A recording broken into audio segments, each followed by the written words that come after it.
ನೀವು ಬೆಟ್ಟ ಅಗ್ದು ಇಲಿ ಹಿಡಿಯೋ ವ್ಯಕ್ತಿಗಳಲ್ಲ, ಬೆಟ್ಟ ಅಗ್ದು ಇಲಿ ಅಂತೂ ಹಿಡಿಯಲ್ಲ, ನೀವು ಬೈಲಾಗ್ ಬರೋ ಹುಲಿನೇ ಹಿಡಿಯುವಂತ ವ್ಯಕ್ತಿ ಅಂತ. ಬಿಕಾಸ್ ಆಫ್ ಹುಲಿಯ ಎಂದು ಕರೆಸಿಕೊಳ್ಳುವ, ಟಗರು ಎಂದು ಕರೆಸಿಕೊಳ್ಳುವ ಸಿದ್ದರಾಮಯ್ಯನವ್ರನ್ನ ಕಾನೂನಾತ್ಮಕವಾಗಿ ಕಟ್ಟ ಹಾಕ್ತಿದ್ದೀರಿ.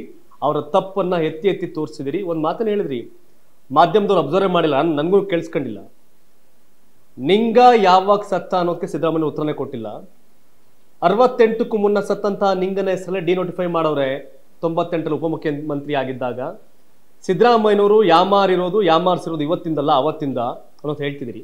ಬಟ್ ಕೆಲವರು ಕೇಳ್ತಾರೆ, ಇವತ್ತು ದಿನಕ್ಕೆ 100 ಕೋಟಿ ಸಿಎಂಗೇನು 100 ಕೋಟಿ ದುಡಿಬೋದು ಸಿಎಂ ಆದವರು, ಈ 62 ಕೋಟಿ ಸೈಟ್ಗೋಸ್ಕರ ಒದ್ದಾಡಬೇಕಂತ ಕೆಲವರು ಚರ್ಚೆ ಮಾಡ್ತಾರೆ.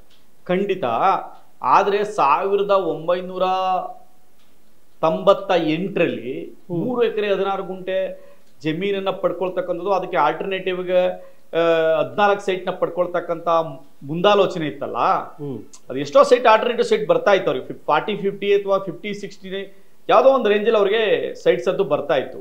ಅದರೆಲ್ಲ ಮುಂದಾಲೋಚನೆ ಅವತ್ತಿಗೆ ದೊಡ್ಡ ಮಟ್ಟದ 10 ಸೈಟು 12 ಸೈಟು 13 ಸೈಟು ಬರ್ತಕ್ಕಂಥದ್ದು ಇದೆಯಲ್ಲ, ದೊಡ್ಡ ಮಟ್ಟದ ಸೈಟ್ಸ್ ಅದು.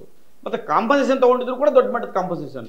ನೀವು ಆ ಮುಂದಾಲೋಚನೆ ಇಟ್ಕೊಂಡು ಅವತ್ತು ಸಿಎಂ ಆಗಿರ್ಲಿಲ್ಲ ಅವರು, ಡೆಪ್ಟಿ ಚೀಫ್ ಮಿನಿಸ್ಟರ್ ಇದ್ರು. ಅವತ್ತು ಒಂದಷ್ಟು ಆದಾಯ ಆಗ್ಬೋದು ಅನ್ನೋ ಒಂದು ಮುಂದಾಲೋಚನೆ ಇಟ್ಕೊಂಡು ಗೇನ್ ಮಾಡ್ಕೊಂಡಿದ್ದಾರೆ. ಇವತ್ತು ಅವ್ರ ಲೆಕ್ಕ ಇಲ್ದಿರ್ಬೋದು, ಅದು ಬೇರೆ ವಿಚಾರ. ಆದ್ರೆ ಅವತ್ತು ಅದು ದೊಡ್ಡದೆ. ಈ ಪ್ರಕರಣ ಗಾಳಿಲ್ ಗುಂಡಂತೂ ಅಲ್ಲ. ರಾಜ್ಯಪಾಲರು ಸುಮ್ಮನೆ ಪ್ರಾಸಿಕ್ಯೂಷನ್ ಅನುಮತಿ ಕೊಟ್ಟಿಲ್ಲ.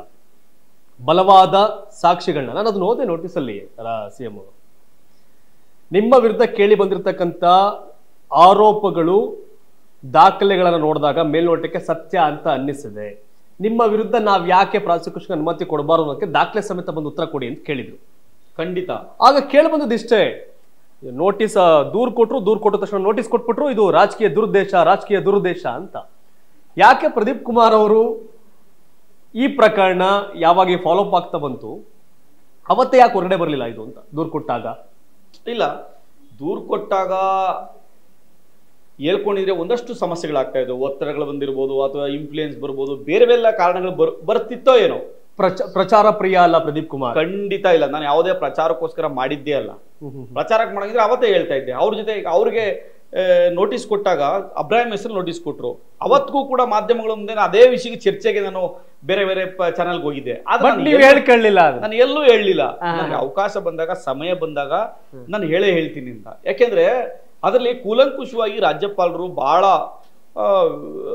ಒಂದು ಐಡಿಯಾಲಜಿ ಇಟ್ಕೊಂಡು ಅದ್ ಮಾಡ್ಬೇಕಾದ್ರೆ ಕೇಸನ್ನ. ಯಾಕೆಂದ್ರೆ ಅವ್ರು ಹೇಳ್ತಾ ಇದ್ರು, ಇದು ಸಾಮಾನ್ಯ ಯಾರೋ ಒಬ್ಬ ಶಾಸಕನ ಮೇಲೆ, ಒಂದು ಮಂತ್ರಿ ಮೇಲೋ ಅಲ್ಲ, ಒಬ್ಬರು ರಾಜ್ಯದ ಮುಖ್ಯಮಂತ್ರಿಗಳ ಮೇಲೆ ಮಾಡ್ಬೇಕಾದಾಗ ನಮ್ದೇ ಆದ ಒಂದು ಗೈಡ್ಲೈನ್ಸ್ ನ ಫಾಲೋ ಮಾಡಬೇಕು. ಮತ್ತೆ ರಾಜ್ಯದ ಗೌರವದ ಪ್ರಶ್ನೆ. ಸುಮ್ಮನೆ ಏನೋ ಎತ್ತೀತು ಅಂದ್ರೆ ಎತ್ತಿಗೆ ಈಚು ಕಟ್ಟು ಅಂತ ಹೇಳ್ತಾರಲ್ಲ, ಆತರ ಆಗ್ಬಾರ್ದು. ಬಹಳ ಕೂಲಂಕುಷವಾಗಿ ಪರಿಶೀಲನೆ ಮಾಡ್ಬೇಕು ಅಂದ್ರೆ ಪರಿಶೀಲನೆ ಮಾಡುದು, ಇದ್ರಲ್ಲಿ ಡೌಟೇ ಬೇಡ ಸರ್. 100ಕ್ಕೆ 100 ಭಾಗ ಅವರು ಅವ್ರದೇ ಆದ ಇನ್ವೆಸ್ಟಿಗೇಷನ್ ಮಾಡಿದ್ರೆ, ಅವ್ರದೇ ಆದ ಎನ್ಕ್ವೈರಿ ಮಾಡಿ. ರಾಜ್ಯಪಾಲರು ಟೀಮ್ ಆ ದಿಸೆಯಲ್ಲಿ ಕೆಲಸ ಮಾಡಿದೆ. ಹಾಗಾದ್ರೆ 100% ಅವರೆಲ್ಲ ಟೀಮು ನನಗೆ ಗೊತ್ತಿರೋ ಹಂಗೆ ಅವರ ಪರ್ಸನಲ್ ಅಸಿಸ್ಟೆಂಟ್ ಟೀಮ್ ಇರ್ಬೋದು, PS ಸೆಕ್ಷನ್ ಇರ್ಬೋದು, ಮತ್ತೆ ಅವ್ರ ಸೆಕ್ರೆಟರಿಗಳು ಇರ್ಬೋದು, ಎಲ್ಲರೂ ಕೂಡ ಈ ನಾನು ದೂರು ಕೊಟ್ಟ ಮೇಲೆ ಬಹಳ ಕೂಲಂಕುಷವಾಗಿ ಪುಸ್ತಕಗಳನ್ನ, ಹೊಸ ಪುಸ್ತಕಗಳನ್ನ, BNS ಪುಸ್ತಕ ಇರ್ಬೋದು, ಎವಿಡೆನ್ಸ್ ಆಗ್ತಿರ್ಬೋದು, ಮತ್ತೆ ಕರಪ್ಷನ್ ಆಗ್ತಿರ್ಬೋದು, ಎಲ್ಲ ಪುಸ್ತಕಗಳು ಜೊತೆಗೆ ಸೈಟೇಷನ್ಗಳು, ಹಿಂದೆ ಆಗಿರೋ ಜಡ್ಜ್ಮೆಂಟ್ಗಳು, ರಾಜ್ಯಪಾಲರು ಹಿಂದೆ ಕೊಟ್ಟಿರಕ್ಕಂಥ ಬೇರೆ ಬೇರೆ ಪ್ರಕರಣದ ಪ್ರಾಸಿಕ್ಯೂಷನ್ಗಳು ಯಾವ್ಯಾವ ತರ ಇದೆ ಅವೆಲ್ಲವನ್ನು ಕೂಡ ಪರಿಶೀಲನೆ ಮಾಡಿ ಅವೆಲ್ಲನೂ ಕೂಡ ಗಣನೆಗೆ ತಗೊಂಡು ತದನಂತರ ಪರ್ಮಿಷನ್ ಕೊಟ್ಟಿದ್ವಿ.